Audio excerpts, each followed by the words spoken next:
예레미야 7장이 성전설교라고 이야기했죠. 성전설교 이후에 예레미야 8장 전체적인 이야기를 같은 맥락에서 쭉 이어가고, 오늘 8장 18절부터 16절의 맥락은 여러 가지들이, 여러분 그 삼색 샌드위치 알죠? 삼색 샌드위치. 빨간색 떡, 녹색 떡, 뭐 노란색 떡, 뭐 이렇게 샌드위치가 아니고 무지개떡.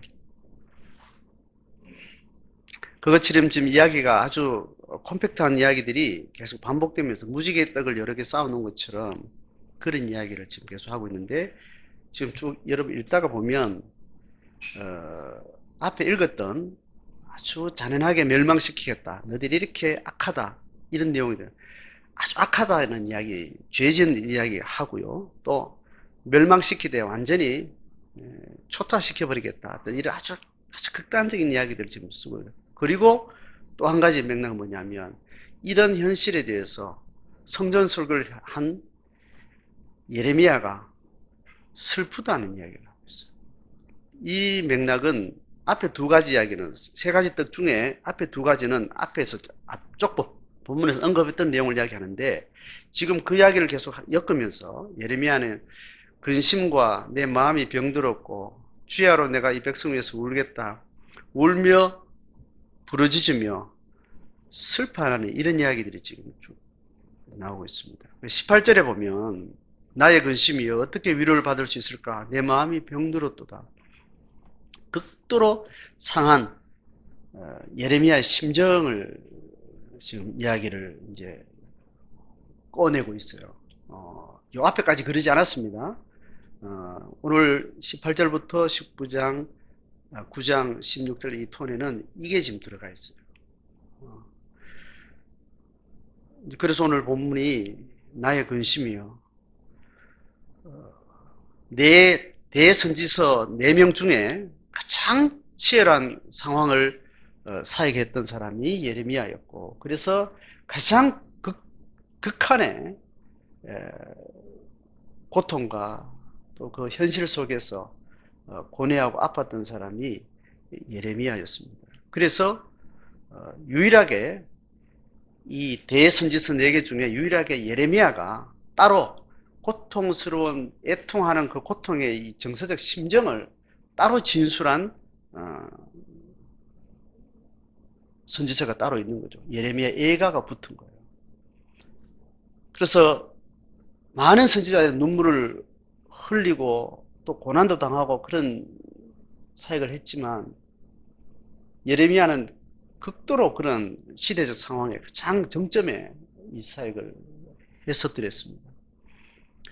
그래서 예레미야 본문에서도 그의 탄식, 그의 고통, 그의 눈물, 이런 것들이 곳곳에 진술이 되고 있고, 그것을 오롯이 그것만 안고만 모아가지고 예레미야 예가에서 아주 진한 문학적 서술들로 이제 표현을 하고 있습니다. 나의 근심이요. 그러니까 지금 예레미야가 보는 그 시대의 하나님의 백성들, 하나님의 경륜의 가장 주인공으로 초청받은 이스라엘 공동체가 겪고 있는 그 시대적 흐름 속에 예레미야가 가진 심정은 바로 하나님 아버지의 심정을 그대로 반영하는 겁니다. 하나님 아버지의 심정을 그대로 반영하는 그 거울은 곧 하나님으로부터 부름받은 자들의 몫입니다. 그래서 먼저 부름받은 자들이 하나님의 구속사의 그 경륜에 여러 가지 큰 파도의 흐름들이 있는데, 그 흐름 속에서 먼저 초청받은 자들은 하나님의 심정을 대변하고 그 시대적 소명을 감당하게 되어 있는 거죠. 그래서 하나님의 백성들은 계속 초청받아서 하나님의 부흥을 경험하고, 부흥의 그 기쁨과 그 생명력으로 또 하나님의 한 역사를, 한 파도를 이루어가는 삶을 개인적으로 공동체적으로 이렇게 살게 돼요.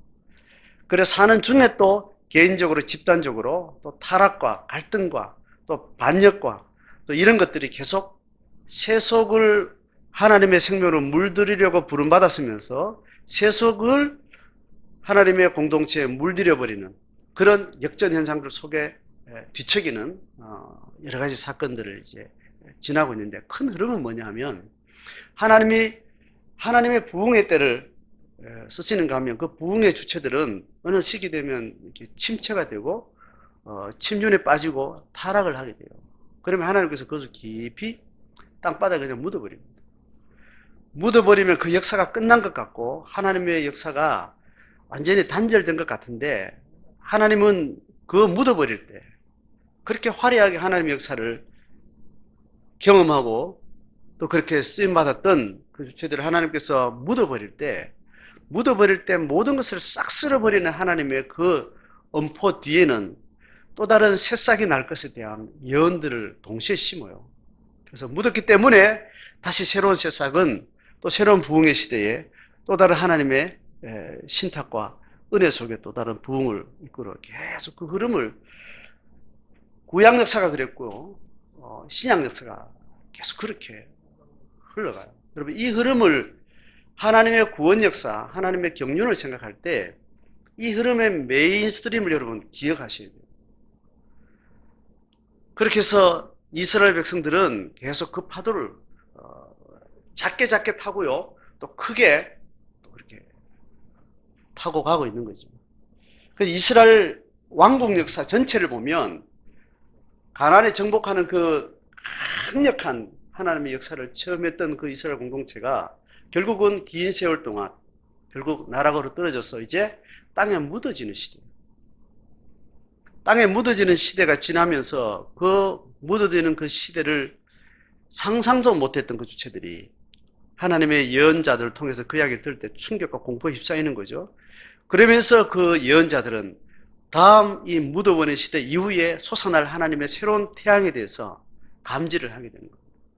그러니까 그것을 그들의 세계관으로, 그들의 경험했던 역사 속에서 도무지 상상할 수 없는 그런 기운들을 가지고 이야기를 하니까 어떤 선명한 그림이 나오지 않는데 그냥 선뜻 영감으로 떠오르는 어떤 감을 가지고 기록하다 보니까 그게 묵시록이 되는 거예요. 환상으로 보게 되고 추상으로 그걸 표현하게 되고 비유로 설명하게 되고, 그 시대에 적절하게 그릴 수 있는 그런 그림으로 표현을 못해요. 근데 이제 그 시대가 지나고 나면 또 새로운 역사는 또 그렇게 시작되고, 결국은 이스라엘 백성들의 언약 백성이 되어서 가나안에 정복하고 난 다음에 결국 가나안의 그림은 그렇게 한번 묻혀져 지나가는 겁니다. 그리고 하나님은 이제 신약 시대를 준비를 하게 되는 거죠. 자, 그런 시대를 크게 겪을 때, 혹은 작은 파고를 또 겪을 때 한 개인이 그런 파도를 겪게 되죠. 한 가문이 그걸 겪게 되고 또 작은 공동체가 이런 것을 겪게 되는데, 그 흐름 속에 내가 어느 시점에 와 있는가를 잘 분별을 해서 부흥의 시대에 내가 내 모든 소유를 던지고 하나님의 부흥의 소명에 내가 자신을 던질 때가 있는가 하면, 그렇게 헌신하고 싶어도 헌신할 상황이 안 되는 때가 있어요. 그냥 울고만 그 시대를 지나야 되는 사람과 소명이 있습니다. 근데 어느 시대를 만나면 하나님의 그 시대가 그래요. 시대가 영궁을 만든다는 그런 세속적인 격언이 있는 것처럼 하나님의 부흥이 시작되는 그 시대는 반드시 쓰시는 개인의 영궁도 나타나게 되고 집단의 어떤 그런 강력한 주인공들도 나타나게 되죠. 각자 받은 자기 분량대로 자기 소명대로 그렇게 그 역할을 감당하면서 그 시대를 지나게 되는 거죠. 그러니까 오늘 한 시대에 우는 사람이 있는가 하면, 하나님의 영감에 붙들린 사람 중에 어떤 사람은 우는 사람이 있는가 하면, 누구는 화려한 하나님의 영광을 보고 또 은혜 속에 하나님께 깊이 헌신하는 사람이 있고, 또 어떤 사람은 또 순교를 당하는 사람인가, 또 지지멸렬하게 긴 시간을 생명이 없는 신앙으로 지치고 상하에 그렇게 쓰러져가는 사람도 있고, 다양한 군상들이 있는 거죠. 그래서 우리가 우리 한 시대를 우리가 생각하면서 제가 여러 번 이야기를 하죠. 한국교회는 한 대륙으로서, 한 국가로서 100년, 200년을 파도를 타는 이런 부흥기의 흐름을 볼 때는 한국 사회는 어느 시대에 왔다라는 이야기를 저희들이 계속 하고 있습니다. 한 개인도 그런 파도를 타고 공동체를 타고 있습니다. 섬기는 교회는 부흥하는 첫 10년, 20년이 있었는지 모르지만 시간이 지나면 또 그 파도를 가지고 이걸 어떻게 끌고 갈지 몰라가지고 상계동에 머물러야 할지 우금리에 가야 할지 갈동말동 이 두 똥모델을 가지고 왔다 갔다 갈등하면서 그 지리멸렬한 시간을 또 보내는가 하면 또 어느 시점에도 하나님이 또 그 상황들을 또 어떻게 이끌어 가시는 여러 가지 상황들이 있는 거죠. 그럴 때 하나님 앞에 심령적으로 정조준하고 하나님의 마음으로 그 시대를 분별하는 사람 중에 반드시 예레미야 같은 사람을 하나님께서 쓰신다는 거예요. 예레미야 같은 사람이 없이는 중보가 불가능해요.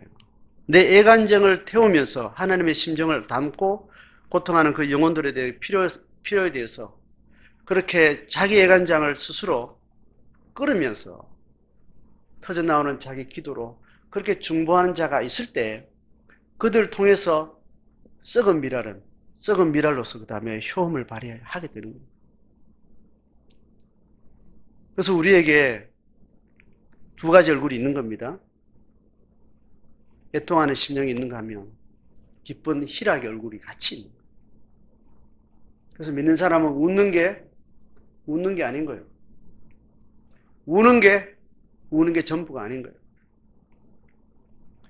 우리 애들 상황을 보면 하나님의 심정이 내려앉으면 눈물로 또 그것을 보게 되고 또 희락과 영광의 상을 보면 하나님의 심정이 또 내리면 또 그 마음으로 또 기뻐하고 이것을 왔다 갔다 하는 한 개인이 이 흐름을 크게 타기도 하고 또 많은 집단이 그렇게 하기도 하고 다양한 흐름 속에 있습니다. 이 두 가지를 같이 우리는 경험하게 되는 겁니다. 그래서 어떤 때는 나그네 심정이 되기도 하고 어떨 때는 청지기의 심정이기도 되기도 하는 겁니다. 그래서 오늘 우리에게 회복되어야 될, 이 시대에 회복되어야 될 교회와 제자의 심정에서 오늘 슬프다. 내가 병들었다. 뭐 때문에? 하나님의 만들어갈 역사 속에 벌어진 이 일로 인해서 하나님의 좌절된 심정, 하나님의 애통하는 그 마음이 내게 부어진 바 되어서 슬퍼하는 그 내 안에 정서들이 있다는 거예요.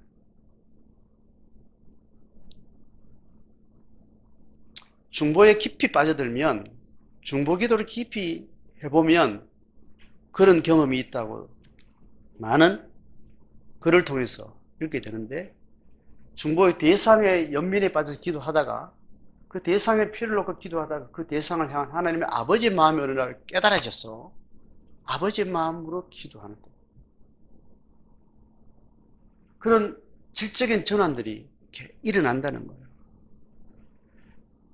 그것도 성령께서 우리에게 주시는 영감이고 체험인데, 기도가 시작될 때는 그 사람의 필요가 보여서 기도를 하는데,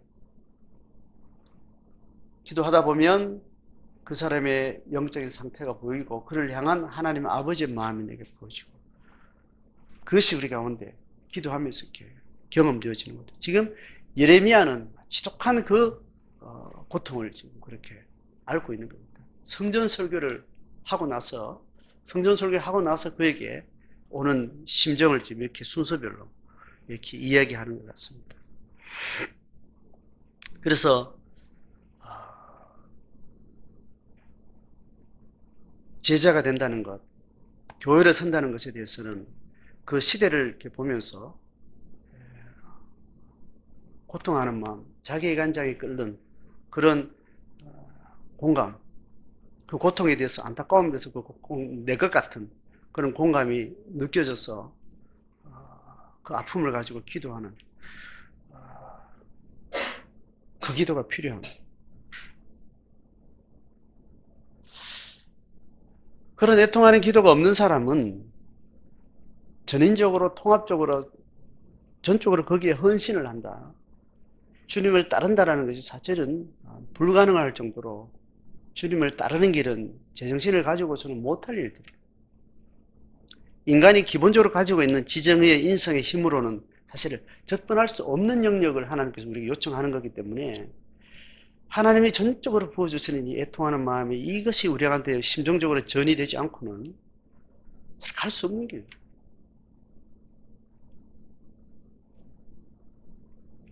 자식을 향해서 지독한 헌신의 여러 가지 케이스를 보면 아빠의 심성보다 엄마의 심성이 가지는 그 심성이 자식에게 지고한 헌신의 어떤 그런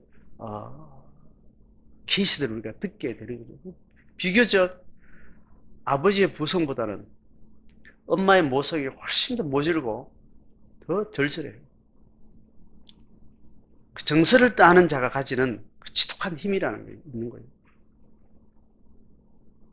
하나님 나라를 덜 먹이고 하나님에 대해서 많은 인식을 가지고 하나님에 대해서 성경에 대해서 신앙에서 많은 통찰을 가지지만 그 통찰의 삶으로 나가는 데는 이 심정이 아니면 못 가는 길들이에요. 내가 가야지 마음먹고 작심해가지고 갈 수 있는 길들은 아닌 것 같아요. 왜냐하면 하나님이 플랜을 딱 짜놓고 그죠? A단계, 2단계 이렇게 하나님 만들어 놓지 않은 거예요.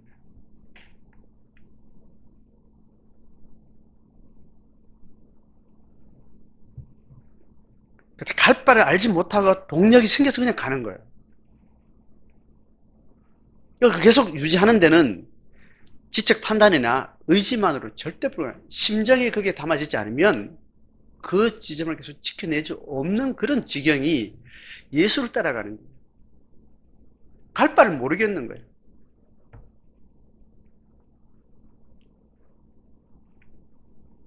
가다가 이게 뭐지? 어디로 가야 될지 잘 모르고 이렇게 할 때 기다려야 돼요. 하나님의 심정을 주실 때까지. 요거다 싶은 하나님의 마음을 정서적으로 하나님의 마음이 부어지기 전까지는 계속 로봇처럼 가는 게 굉장히 하나님의 계획이나 하나님의 방식하고 전혀 다를 수 있습니다. 자기 작심으로 가는 길은 반드시 부작용이 생기는데 자기 의가 됩니다.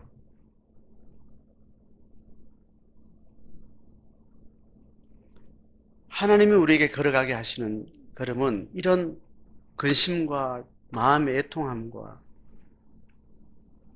불쌍히 그 마음을 이렇게 물 고이듯이 고여주실 때 그때 그 길을 감당해야 그거를 뒤탈 없이 갈 수 있겠다. 본전 생각나지 않고 그냥 감상으로 갈 수 있겠다. 그렇지 않고 또 걸어간 길은 반드시 본전을 생각하게 하고 비교하게 만들고 그 길을 걸어가는 것에 대해서 다른 사람하고 우월의식을 느끼게 되고 다양한 합병증들이 생기는 거예요. 하나님 나를 부르신 삶의 영역 어느 영역이다. 이 남편을 나한테 붙여주셨구나. 이런 자식 새끼를 나한테 붙여주셨구나. 이런 집안 똥덩어리를 나한테 살게 하셨구나 했으면 거기서 신앙으로 살게 하셨다면 하나님의 마음이 내가 지금 발딛고 있는지 내가 선택하지 않았어요. 하나님이 그냥 보내서 그래서 됐어. 그런 자식을 만났고 그런 부모를 만났고 보니까 난 그런 삶을 걸어왔어. 거기에 하나님이 나를 거기서 부르셨다면 반드시 내가 선택하지 않는 삶에 대해서 하나님이 계획이 있는데 그 계획이 내 삶으로 실행되려면 하나님의 긍휼한 마음을 부어주실 때까지 그 상황을 잘 살피면서 기다리는 게 필요합니다. 하나님 주신 심정으로 가십니다. 그렇지 않을 때 너무 함부로 많이 수고하는 것도 하나님 뜻을 거르칠 수 있고 많은 세월을 허비할 수 있습니다. 10절에 보면 내가 산들을 위하여 울며 부르짖으며 광야 목장을 위하여 슬퍼하느니 예루살렘을 무더기로 만들고 승냥이 굴이 되게 하고 유다 성읍들을 황폐하게 하고 주민이 없게 하리라. 이런 것에 대해서 하나님이 씨 뿌린 것에 대해서 싹이 나지 않고 열매가 없는 것에 대해서 애통하는 마음이 있으시죠. 자식들의 신앙을 위해서 기도하시는 분들은 자식들의 먹고 사는 문제 때문에 기도하는 사람보다 조금 더 한 수를 더 가는 사람으로 저는 이해를 하고 있습니다. 제가 뭐 먹고 살면 좋겠냐, 어떤 신랑 어떤 가정을 꾸리면 좋겠냐, 그런 것보다 걔가 하나님의 얼마나 정결한 사람이 되느냐, 신앙에 붙들 사람들은 그 기도가 더 근원적인 기도라고. 앞에 기도도 의미 없는 것 절대 아닌데 뒤에 기도가 더 근원적인 기도이죠. 그 기도를 할 때 하나님이 슬픈 마음을 주시는 그 마음일 때까지는 그 열정으로 뭔가를 하시는 게 굉장히 문제가 될 수 있습니다. 슬픔과 애통하는 마음으로 하지 않으면 내 힘으로 하게 되어서 명분은 하나님인데 내 욕망과 내 기질이 드러나서 하나님의 마음이 전달이 안 될 수가 있다.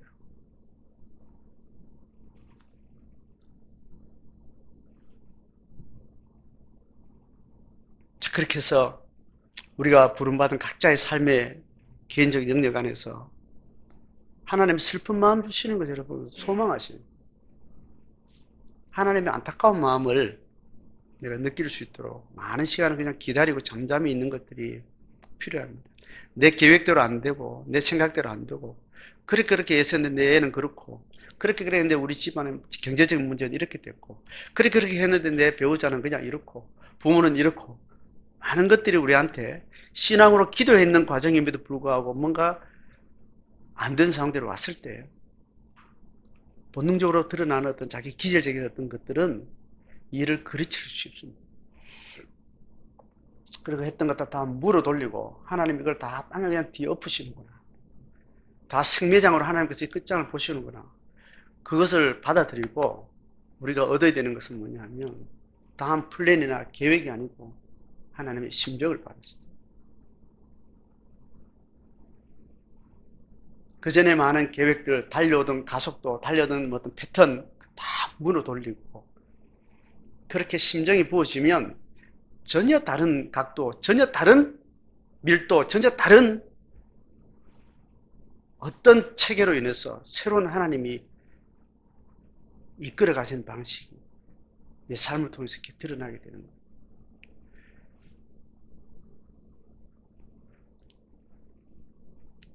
교회가, 한국 교회가 집단으로 한국 교회를 생각할 때, 이 민족의 교회를 생각할 때, 이 국가적으로 일어났던 부흥 때문에 내 집안이 복음을 받았고 내 신앙이 여기까지 오게 됐다면 이 국가 전체와 이 지역 사회 전체가 겪어가는 이 신앙의 흐름들을 생각할 때 이렇게 기우는 이 시대를 생각해서 우리는 또 다른 부흥을 소망하는 사람은 이 걸어왔던 길들의 역사에 대해서 다 똥으로 돌리고 한국 기독교의 역사의 화려한 것들을 또 글로 써서 한국 기독교가 세계 속에서 어떤 일을 했고 막 그런 치사를 교계에서는 엄청나게 하죠. 그걸 전 세계 한국 교회가 얼마나 우뚝 썼는가, 이런 많은 신학자들, 많은 교계 지도자들은 거기에 집중을 합니다. 했으면 뭐예요? 하나님은 그렇게 쓰시지 않는다. 하나님 반드시 한 대를 쓰면 인간 속성이 절대로 한 주체가 계속 못 가는 법이라는 하나님을 알기 때문에 그걸 끊어버려요. 그래서 그루터기 기둥은 끊어지고 뿌리에 작은 싹이 그루터기에서 나는 새싹이 그 뿌리를 이어가는. 그래서 인간은 끊임없이 자기 존재를 굴려가기 때문에 정통을 이어가, 정통성을 생각하고 지속성을 향하고 역사를 가늠하고 전적을 떠올리고 커다란 함부로 돌려요. 그래서 유럽의 화려한 기독교 역사는 인류 문명사에 기록되어 있지 하나님의 교회 역사 중심이 없어요. 유럽의 화려한 교회 역사나 많은 전적인 역사적인 사건들 또 그런 유적들은 그걸로 세속 사람들이 그걸로 장사의 명령으로 쓰지 오늘날 하나님 앞에 그 시대에 쓰임받는 교회가 성도가 그 일을 하는데 그게 쓰이지는 전혀 않는다.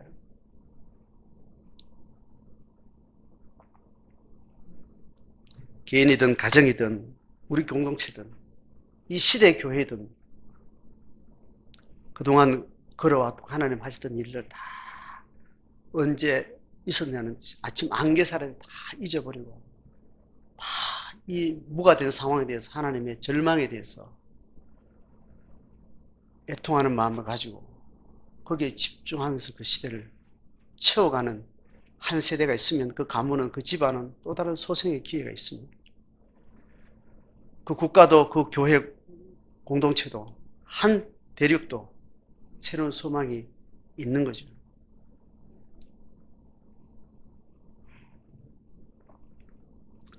그런 하나님의 역사의 흐름을 운행하시는 경륜의 패턴을 성경을 통해 우리가 통찰하면서 작은 사건 속에 내가 어디에 집중해야 될 것인가, 내가 어디에 마음을 쏟아야 될 것인가 잘 분별하셔서 개인의 제자도의 길을 걸어가고 교회 공동체가 그 시대를 걸어가신, 적어도 섬기는 교회는 30년 전에 한국교회 이거는 곧 몰락한다,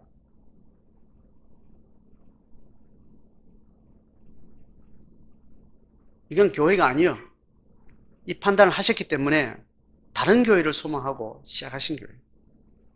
그게 뭔 교회인지 플랜은 모르겠어요. 가정사역도 이야기하고 셀도 이야기하고 뭐 다양한 이야기, 공동체적으로 많은 이야기를 했지만 이거는 아니라는 것에 대해서 선을 긋고 시작한 교회입니다.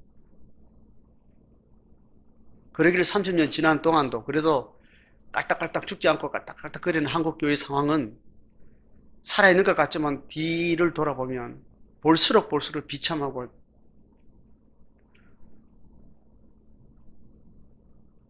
그런 것들을 보고 있지 않습니까?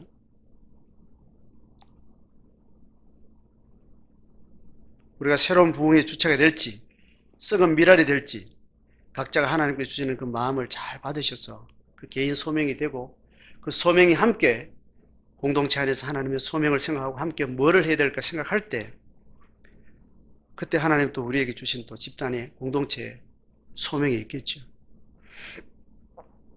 그런 개인 소명이 분명해야 됩니다. 개인 소명이 불분명한데 그 사람이 속한 공동체의 어떤 선명성을 보장할 수 없습니다. 그 공동체가 선명하다면 한 개인의 전부는 아니더라도 몇몇은 선명한 사람이 있을 때 그 집단이 선명해지는, 그 선명한 하나님의 부르심에 자기 영적인 날을 세우면서 자기 걸음을 잘 걸어가시는 필요합니다. 그게 자기 직장이든 가정이든 자기 개인사에 그 부르심에서 그렇게 설 때 그 날선 신앙의 예리함이 공동체의 소명에 또 선명한 힘을 보태게 되는 거예요.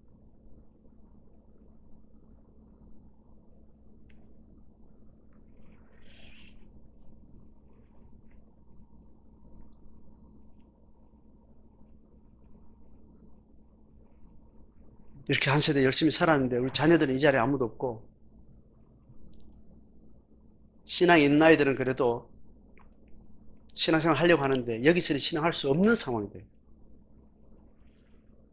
그나마 그 자녀 세대들이 신앙할 수 있는 데를 좀 그나마 흩어져서 신앙생활 하고 있는 아이들이 있는가 하면 많은 아이들은 그냥 신앙 없이 살고 있죠.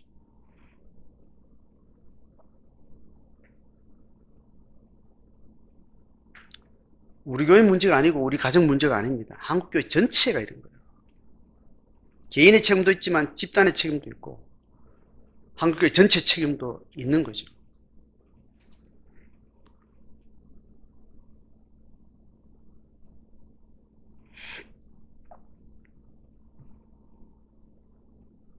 다시 예레미야의 애통하는 예레미야의 애가의 마음을 우리 신앙 속에 들여야 될 때입니다. 시대적으로 그렇고 섬기는 교회는 적어도 목회 철학을 처음 기초 놓을 때부터 그런 신학적인 토대를 가지고 목회적 토대를 가지고 시작한 교회이기 때문에 애통하는 심장을 안고 가지 않으면 갈 수 없는 길을 시작했던 교회인 것을 기억하시고 제 개인 목회도 결국은 그렇게 어느 날 오다 보니까 섬기는 교회 와 있어요. 와서 보니까 이 교회가 그런 교회예요. 내 개인의 제자도 강가운데는 한 개인 인격에 하나님의 부르심과 생각할 때 이게 맞아 떨어지는 거예요. 저는. 그래서 저는 그것을 갈망했던 사람이었고 적어도 그런 하나님의 뜻에 충실히 살려고 했던 마음으로 신학을 하면서 여기까지 왔는데, 섬기는 교회 와서 보니까 청빙 받을 때도 그렇고 와서 고뇌하면서도 내 길과 맞는가? 우리 섬기는 교회 목회가 어떤 교단에 속했긴 한데 그 교단 칼라하고 다르게 그 교회가 독특하게 가려고 하는 하나님의 소명이 있는데 이게 정당하고 내 소명과 부합한가? 그렇게 걸어가고 있습니다. 여러분도 그것을 생각하시. 선명하지 않으면 선명한 자기 길을 찾을 때까지 적어도 내가 파악하고 있는 이 섬기는 교회와 이 말씀과 내가 알고 있는 신앙의 총지식을 생각할 때, 아, 여기는 내가 기대해 볼 만하다 하면 머물러 있습니다. 우리 배울 마음을 가지고 귀를 기울이고 하나님 앞에 조신하면서 신앙생활 하시면 돼요.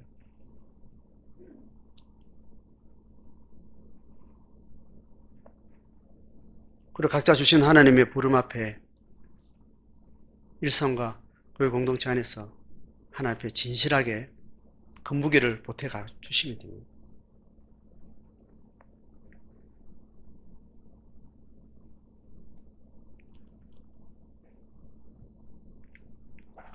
자, 예레미야의 이 마음은 다음에 두 가지 포인트가 더 있는데 한 가지만 더 이야기하고 마무리하겠습니다. 4절에 보면 9장 4절에 너희는 각기 이웃을 조심하며 어떤 형제든지 믿지 말라. 형제마다 완전히 속이며 이웃마다 다니며 비방합니다. 그들은 각기 이웃을 속이며 진실을 말하지 아니하며 거짓말하기를 가르치며 악을 행하기. 뭐 이렇게 이야기해요. 자, 이 형제들은 이웃들은 같은 신앙 공동체에 있는 사람들, 이방인들을 보고 이야기하는 게 아닙니다. 지금 공동체 전체가 지금 이렇게 물들었기 때문에 정신 차리고 내 말 듣는 사람은 옆에서 돌아가는 일들이 저게 평균이겠지. 그냥 저렇게 숟가락 놓고 가면 되겠지. 그렇게 맞추지 마라. 이웃은 다 물들어가고 있다. 네가 하나님하고 선지자의 메시지를 통해서 네 자신을 들여다보고 자기를 잘 분별하라는 이야기죠. 그래서 이웃들은 그렇게 흘러가고 있다는 거예요. 어떤 좋은 신앙의 사람도 세속화되고 하는 흐름들이 있다는 거예요. 그것이 뭐냐 하면 거짓말이고 속이고 진실을 말하지 않는 것, 뭐 이런 거예요. 속임수, 거짓말, 거짓된 거 뭐 이렇게 하는데 이거하고 뭐 평균 같은 동전의 양면이 뭐냐면 이걸 악행이라고 해요.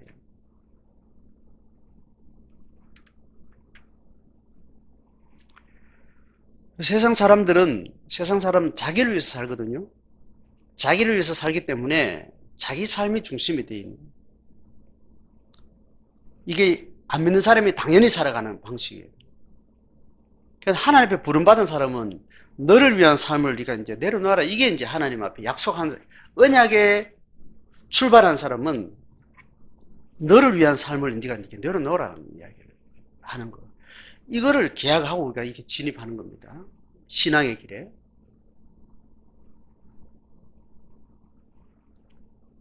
예수를 모르는 사람은 자기성, 자기 삶이 자기 소명이에요. 그런데 하나님의 언약 백성은 그거 하나님 앞에 내가 다 맡기고 이제는 하나님이 내게 주시는 그 부름을 따라가겠다라고 이야기합니다. 그래서 세상 사람들은 그냥 자기를 위해 살기 때문에 경쟁을 하게 됩니다. 경쟁을 한다, 경쟁을.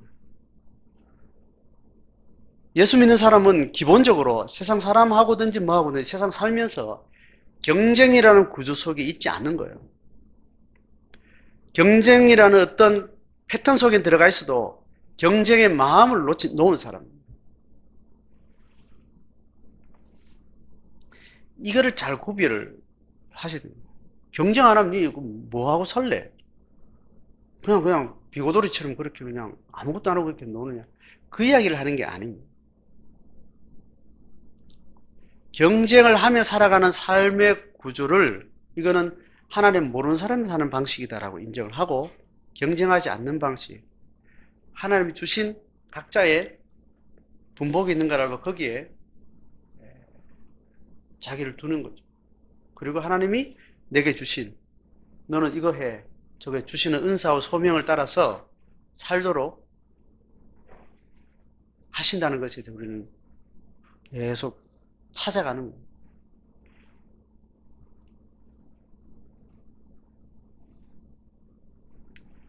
이걸 가르치지 않고 그냥 경쟁 그대로 자기 중심으로 살면서 기독교 신앙을 가지는 거예요. 이걸 이제 종교인이라 그러는 거죠. 기독교 종교인. 그렇게 가지고 있는 세계관은 하나님을 믿지만 바알의 세계관을 가지고 있는 거예요.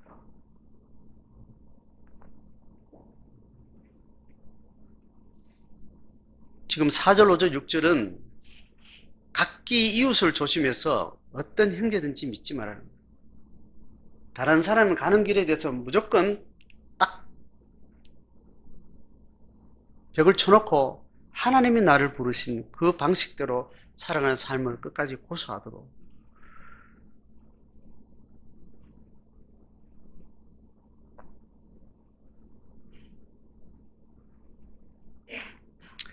기독교 세계관은 그래서 이 부분이 필요합니다. 선지자적 지혜가 필요하고,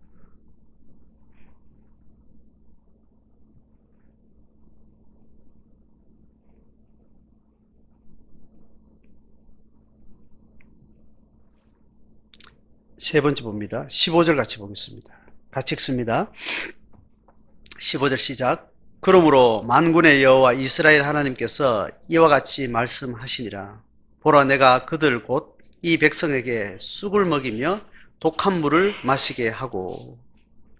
16절 이랬습니다. 그들 조상들이 알지 못했던 여러 나라 가운데 그들 흩어버리고 진멸되기까지 그 뒤로 칼을 보내리라. 흩어놓고는, 쫓겨보내놓고는 뒤에 또 칼잘 보내가지고 끝까지가 추적해서 죽이는. 너무 잔인하지 않습니까? 이 시대를 이렇게 하나님 끝장을 내겠다. 하나님이 한 시대를 끝장내는 데는 하나님의 작심한 또 다른 계획을 가지고 있습니다. 그래서 망할 때 철저하게 제대로 망하고 정직하게 망해야 돼요. 타락할 때 철저하게 망가지는 것에 대해서 우리는 하나님의 소망의 마음으로 철저하게 그 시대에 잘 집중하는 것이 필요합니다. 그래서 우리는 새로운 소망을 가지게 돼요. 그 소망은 내 생애를 넘어서 다음 세대에 계속 이어지는. 그래서 패망의 시대를 살면서도 소망의 유언을 남긴다는 것이 하나님의 경륜을 통찰한 사람만이 할 수 있는, 예언자적인 통찰을 가진 사람만이 할 수 있는, 인간의 세계관으로는, 인간의 바알의 세계관으로 도무지 할 수 없는 이야기입니다. 그래서 패망의 길을 걸어가면서 소망의 유언을 남길 수 있는 그런 우리 노년을 사실 각자의 삶 속에서 예레미야가 겪고 있는 이 시대적인 경험, 그 인격적 경험들이 고스란히 우리의 각 시대마다 각자의 삶 속에서 그렇게 분별되어지고 그 심정을 가지고 각자의 부름을 하나님 앞에 잘 세워가는 은혜가 있기를 주의 이름으로 축복합니다.